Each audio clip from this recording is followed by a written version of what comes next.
As-tu déjà remarqué que lorsque tu commences à vraiment changer, les gens autour de toi commencent à se sentir mal à l'aise?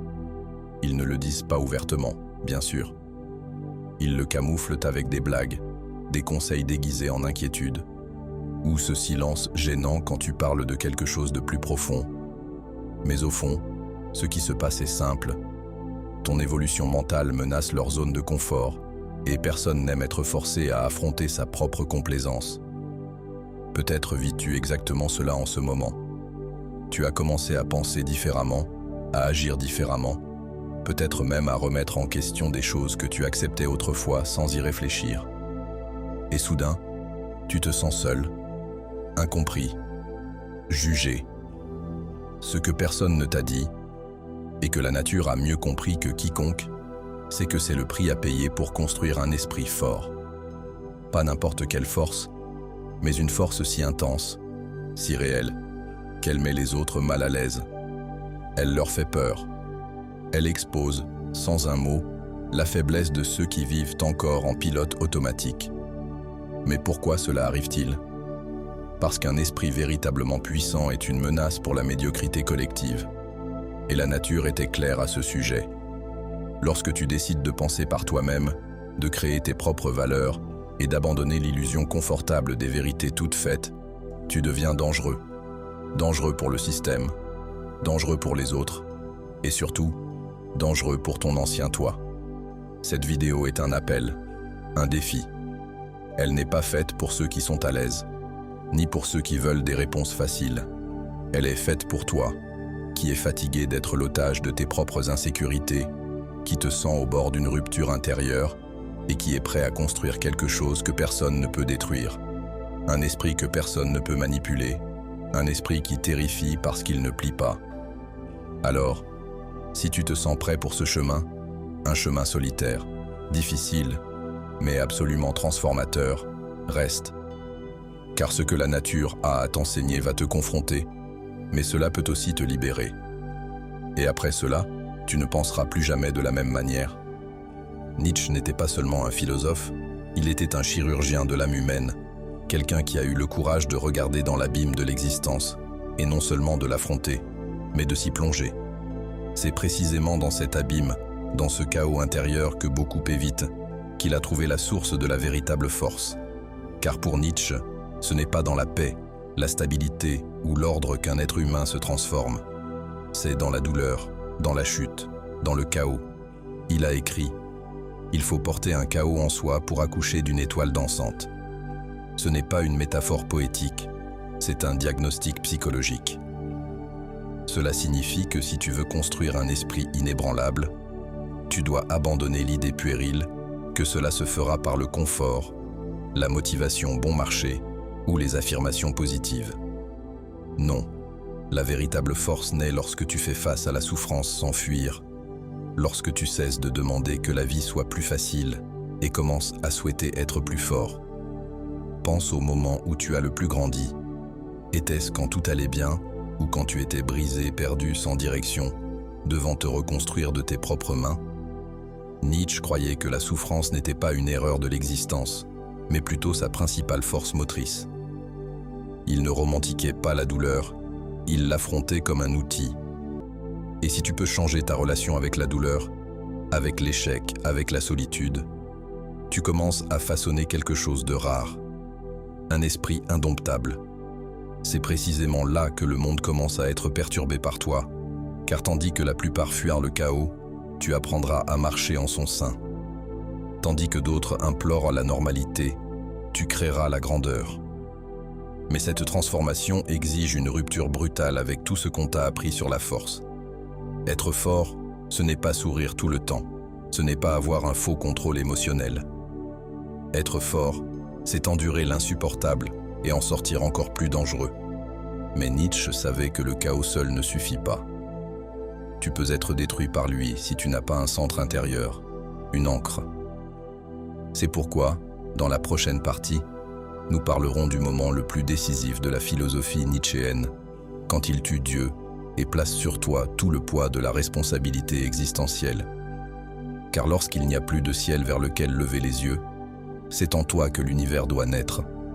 Si ce contenu te parle, clique sur le bouton d'abonnement et abonne-toi à la chaîne. Merci pour ton soutien. Quand Nietzsche a déclaré « Dieu est mort », il ne célébrait pas, il lançait un avertissement. Un avertissement que beaucoup ne comprennent toujours pas aujourd'hui. Ce qui l'a tué, ce n'était pas une figure divine en soi, mais l'illusion. L'illusion qu'il existe une autorité supérieure qui s'occupe de tout, qu'il y a un plan, un sens préétabli, un but donné par quelqu'un de l'extérieur. La mort de Dieu, c'est la fin de toute excuse, et c'est effrayant. Car jusqu'alors, il était facile de déléguer la responsabilité de ta vie. Il était réconfortant de croire que tout a une raison, que la souffrance fait partie d'un plan divin, qu'un plus grand bien justifiera tout à la fin. Nietzsche arrache violemment ce voile. Il te regarde dans les yeux et te dit « Tu es seul. Il n'y a pas de sens tout fait. Maintenant, tu es le créateur. » C'est là que commence la véritable construction d'un esprit puissant, car la plupart des gens s'effondrent lorsqu'ils réalisent qu'ils sont seuls face au chaos, sans manuel, sans garantie, sans personne à blâmer. Mais ceux qui ont le courage d'affronter cela sans s'écrouler commencent à forger une conscience inébranlable. Avec la mort de Dieu, Nietzsche te pousse dans l'abîme de la liberté radicale. Tu ne dois pas suivre des commandements, tu dois créer des valeurs. Tu ne dois pas obéir, tu dois te dépasser. C'est la naissance d'une autonomie brutale, et avec elle vient le poids. Tout dépend maintenant de toi. Il n'y a plus d'absolution, il n'y a plus de salut. Soit tu te construis, soit tu sombres. Mais voici le secret. Cette liberté qui t'effraie est aussi la plus grande source de pouvoir que tu puisses avoir. Quand tu comprends que personne ne viendra te sauver, quelque chose en toi s'éveille.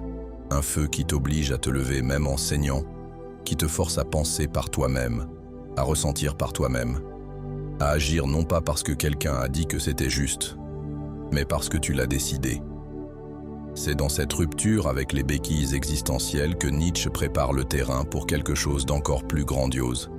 L'émergence d'une nouvelle façon d'être, un type d'être humain qui ne vit pas selon les règles du troupeau, qui n'a pas besoin d'approbation ou de permission, un être qui crée sa propre morale, qui dépasse ses propres limites et vit comme un créateur. Un être qui effraie les faibles, car il les force à se voir tels qu'ils sont vraiment. Cet être a un nom. Nietzsche l'appelait l'Ubermensch, le surhumain. Et c'est de lui que nous parlerons maintenant, car si tu veux construire un esprit si fort que personne ne puisse le briser, tu dois comprendre comment devenir cette figure qui vit au-dessus des conventions, guidée uniquement par sa propre volonté de puissance. Nietzsche ne croyait pas en une évolution lente et passive de l'humanité. Il croyait en la rupture, en la transformation radicale, en la destruction créatrice. C'est pourquoi il a conçu l'idée de l'Ubermensch, le surhumain. Ce n'est pas un super-héros, ce n'est pas quelqu'un avec des pouvoirs mystiques. L'Ubermensch est un être qui a surmonté tout ce qui enchaîne l'homme ordinaire. La culpabilité, l'obéissance, la morale du troupeau, le besoin d'acceptation. L'Ubermensch ne cherche pas à être accepté. Il ne demande pas la permission d'exister. Il crée ses propres lois internes et vit selon elles, même si cela le met en opposition avec le monde entier. Et c'est exactement pourquoi son esprit devient incassable, car il n'est pas construit sur les attentes des autres. Il n'a pas besoin de validation extérieure pour se confirmer. Il est autosuffisant. Il se nourrit de sa propre volonté de puissance, l'élan profond pour façonner la réalité à son image. C'est le point central. L'Ubermensch ne s'adapte pas au monde. Il impose un sens au monde. Il ne cherche pas le confort. Il cherche la grandeur. Il ne demande pas « Est-ce permis ?». Il demande « Est-ce digne de moi ?» Et ce changement de perspective change tout, car lorsque tu commences à te voir comme un créateur et non comme un serviteur, ta façon de penser, d'agir et de ressentir se transforme complètement. Mais voici le problème. Devenir ce type d'être exige un sacrifice. Tu devras tuer les parties de toi qui quémandent encore l'approbation. Tu devras affronter la douleur de ne pas appartenir. Tu devras porter le poids de construire ton identité de toutes pièces, sans garantie, sans tape dans le dos, sans applaudissement du public. et la plupart des gens ne peuvent pas le supporter. Ils abandonnent avant même de commencer, ils retournent à la sécurité des croyances toutes faites, des dogmes et des règles que quelqu'un d'autre a écrits pour eux. Le chemin vers l'Übermensch est solitaire, et Nietzsche le savait. Lui-même a vécu en marge, incompris, traité de fou, isolé du monde qu'il essayait de libérer. Mais c'est dans cette isolation qu'il a trouvé sa liberté. Et c'est ce que tu dois comprendre. Plus ton esprit devient fort, plus tu t'éloignes des masses. Plus tu t'élèves, plus tu déranges. La construction de l'Übermensch est le processus le plus brutal et le plus transformateur qu'un individu puisse affronter, car il exige de détruire tout ce qui n'est pas toi, tout ce qui t'a été imposé par une culture malade, par une société qui récompense l'obéissance et punit l'authenticité. Et ce n'est qu'après avoir détruit que tu commences à construire. Mais cette construction ne se fait pas au milieu de la foule, elle se fait dans le silence, dans le retrait, dans la profonde solitude qui sépare le fort du faible. C'est exactement pourquoi, dans la prochaine partie, nous plongerons dans l'aspect le plus négligé et le plus puissant de ce voyage, la solitude du fort. Car la vérité, c'est que pour devenir inébranlable, tu devras apprendre à marcher seul. Et peu sont prêts pour cela. L'es-tu? Si ce que tu entends résonne en toi, tu trouveras une réelle valeur dans mon e-book « Au-delà de l'ombre ». Il décompose les idées centrales de Jung et te donne des outils pour mieux te comprendre. Le lien est dans le commentaire épinglé. S'il y a quelque chose que personne ne te dit sur le chemin de la force mentale, c'est ceci. Plus tu deviens fort, plus tu te sens seul. Et ce n'est pas parce que tu t'isoles par choix, c'est parce que le monde commence à ne plus savoir quoi faire de toi. Nietzsche en a parlé clairement. L'esprit libre, celui qui se détache de la morale commune, qui n'accepte pas les vérités faciles, qui pense par lui-même, s'éloigne inévitablement du troupeau. Et cet éloignement fait mal. Mais cette douleur est nécessaire, car la vraie croissance exige de l'espace. Et tu ne peux pas croître en restant attaché aux attentes des autres. La plupart des gens vivent dans un troupeau invisible, où chaque pensée est surveillée, chaque action est mesurée par les réactions des autres. Tu t'es habitué à marcher en groupe, à penser comme le groupe, à te sentir en sécurité parce qu'il y a des gens autour de toi. Mais ce que Nietzsche propose est l'opposé. Il t'arrache à ce confort et te jette dans le désert. Dans ce désert, il n'y a ni applaudissements, ni louanges, ni guide. Il n'y a que toi, tes doutes, tes traumatismes, tes peurs, ton envie d'abandonner. Et c'est là que commence le véritable test. Car que feront la plupart des gens? Ils retourneront en courant, ils se cacheront à nouveau derrière leur masque, ils prétendront ne pas ressentir, ne pas penser, ne pas voir. Mais toi, si tu veux vraiment devenir quelqu'un que personne ne peut briser, tu devras rester. Tu devras endurer le silence qui révèle qui tu es vraiment. Nietzsche a dit « L'individu doit toujours lutter pour ne pas être submergé par la tribu. Si tu essaies, tu te sentiras souvent seul et parfois effrayé. Mais aucun prix n'est trop élevé pour posséder toi-même. C'est l'essence, la possession de soi, la réalisation la plus rare et la plus puissante qu'un individu puisse atteindre. Car lorsque tu te possèdes vraiment, personne d'autre ne peut te contrôler, personne d'autre ne dicte ta valeur, et personne d'autre ne peut t'abattre. Mais cette possession vient avec le poids de la solitude. Tu perdras des gens, tu seras incompris, on te dira que tu es arrogant, étrange, distant. Ils essaieront de te ramener dans le moule, ils t'appelleront fou, froid, insensible. Mais c'est le prix de ne pas être domestiqué. C'est le prix de ne pas avoir besoin d'applaudissements. C'est le prix de ne pas vivre comme un miroir des besoins des autres. Et voici la vérité crue. Si tu ne peux pas supporter la solitude, tu n'es pas prêt pour la liberté. Car toute vraie liberté vient avec l'abandon. L'abandon des béquilles émotionnelles, des illusions confortables, des amitiés utilitaires. C'est pourquoi Nietzsche voyait la solitude comme un privilège, un champ de bataille où le vrai soi a enfin l'espace pour émerger. Mais cet esprit libre, cet esprit élevé, ne marche pas seulement seul, il commence à voir ce que les autres ne voient pas. Et avec cela vient le deuxième effet inévitable, la confrontation avec la médiocrité. Car lorsque tu commences à devenir fort, La médiocrité collective le ressent et elle réagit. C'est exactement ce dont nous parlerons ensuite, le danger de la médiocrité collective. Car le monde ne poursuit pas ceux qui sont pareils, il poursuit ceux qui osent se démarquer. Nietzsche ne craignait pas les tyrans, les leaders autoritaires ou les oppresseurs déclarés. Ce qu'il craignait et dénonçait avec une fureur philosophique, c'était le pouvoir subtil et corrosif de la médiocrité collective, ce système invisible qui maintient tout le monde au même niveau, qui punit ceux qui osent penser différemment, qui récompense l'obéissance et déguise la lâcheté en vertu. La véritable tyrannie, selon Nietzsche, ne vient pas d'en haut, elle vient des côtés, elle vient de la foule qui exige que tu restes petit pour qu'elle n'ait pas à grandir. Et c'est exactement ce qui se passe lorsque tu commences à te démarquer, lorsque ton esprit devient plus affûté, ton esprit plus ferme, ta présence plus inconfortable. Tu commences à déranger, non pas parce que tu fais quelque chose de mal, mais parce que tu fais quelque chose de rare. Tu brises le moule, et la société déteste ceux qui brisent les moules. La médiocrité collective ne peut supporter l'éclat individuel, car cet éclat expose l'obscurité de la vie ordinaire.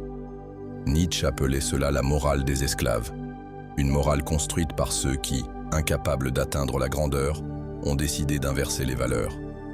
Ils ont transformé la force en arrogance, l'ambition en égoïsme, l'indépendance en froideur. Et avec cela, ils ont créé un système moral qui protège les faibles et condamne les forts. Mais ne te trompe pas, ce n'est pas par compassion, c'est par ressentiment. Car les faibles ne veulent pas être sauvés, ils veulent que les forts soient détruits.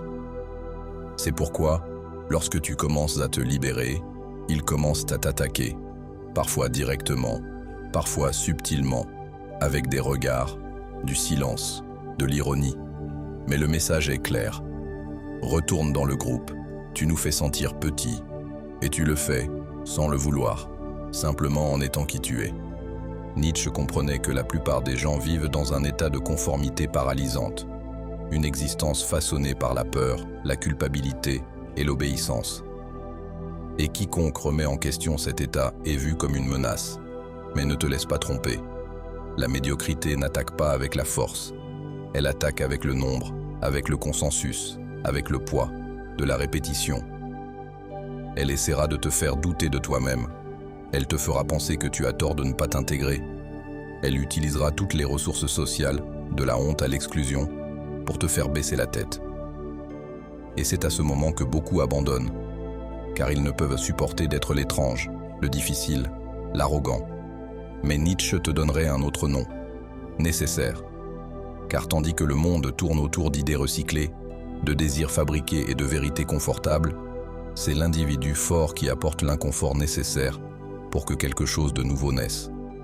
Ta différence est l'étincelle de la transformation, mais elle est aussi la cible de la résistance. Être fort, penser librement, vivre de manière autonome, tout cela est un acte de guerre contre la médiocrité collective. Et comme toute guerre, cela exige une préparation, cela exige des armes, mais pas des armes physiques, des armes mentales. Et c'est exactement ce dont nous parlerons maintenant, dans la dernière partie, car il y a un coût très élevé à développer un esprit si fort qu'il effraie, mais il y a aussi une récompense que personne ne peut t'enlever. Tu es arrivé jusqu'ici, et cela te distingue déjà de la majorité. La plupart des gens auraient enfermé cette vidéo à la première provocation, auraient fui au premier inconfort, l'auraient éteinte dès qu'ils auraient réalisé que ce n'est pas un contenu destiné à caresser l'ego. C'est un appel à l'action, un appel pour ceux qui sont prêts à abandonner l'illusion confortable et à affronter la réalité les yeux grands ouverts. Car construire un esprit si fort qu'il devient craint n'est pas seulement un choix, c'est une renonciation. Tu perdras des amitiés basées sur la superficialité, tu perdras des opportunités qui exigent la soumission, tu perdras la capacité d'être satisfait de peu. Mais en échange, tu gagnes quelque chose d'inestimable, l'intégrité, la clarté, la présence. Tu commenceras à remarquer que la plupart des gens vivent dans un sommeil et que ta lucidité est effrayante, que ta fermeté fait trembler les autres, que ton absence est plus bruyante que la présence de beaucoup. Cette force ne vient pas de l'extérieur. Elle n'est pas enseignée dans les livres de développement personnel, ni gagnée avec des phrases toutes faites ou des affirmations vides. Elle est creusée au plus profond de l'âme, dans le silence des nuits difficiles, dans les choix que personne ne voit. C'est le résultat d'une guerre intérieure entre celui que tu étais et celui que tu deviens. Et cette guerre n'a pas de fin, car les vrais forts ne sont pas ceux qui ont gagné, ce sont ceux qui continuent à se battre, même quand ils pourraient déjà s'arrêter. Nietzsche ne voulait pas créer des disciples, il voulait provoquer des tremblements de terre intérieurs. Il voulait que tu cesses de ramper pour obtenir une approbation, que tu cesses de mendier un sens, que tu cesses de chercher dans des systèmes tout faits ce qui ne peut être construit qu'avec du sang, de la sueur et de la conscience. Il voulait que tu deviennes dangereux, pas dans un sens violent, mais dans un sens rare, si rare que ta simple existence force les autres à se regarder dans le miroir et à affronter ce qu'ils évitent. Et maintenant, je t'invite à faire quelque chose qui solidifiera ce processus. Écris dans les commentaires une vérité dont tu es fatigué de te cacher, une opinion que tu as peur d'exprimer, une pensée qui te fait te sentir isolé, mais qui représente qui tu es vraiment. C'est une partie du voyage. Revendiquer ta voix, montrer ta présence, et plus encore, déclarer que tu ne plieras plus. Et si cette vidéo t'a touché, si quelque chose en toi s'est éveillé, ne t'arrête pas là. La prochaine vidéo est tout aussi importante que celle-ci, peut-être même plus.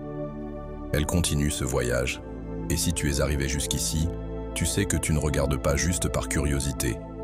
Tu es ici parce que quelque chose en toi a déjà commencé à changer. Alors continue. Tu n'es pas seul, tu es juste en avance. Et cela, mon cher, est effrayant, mais c'est aussi libérateur.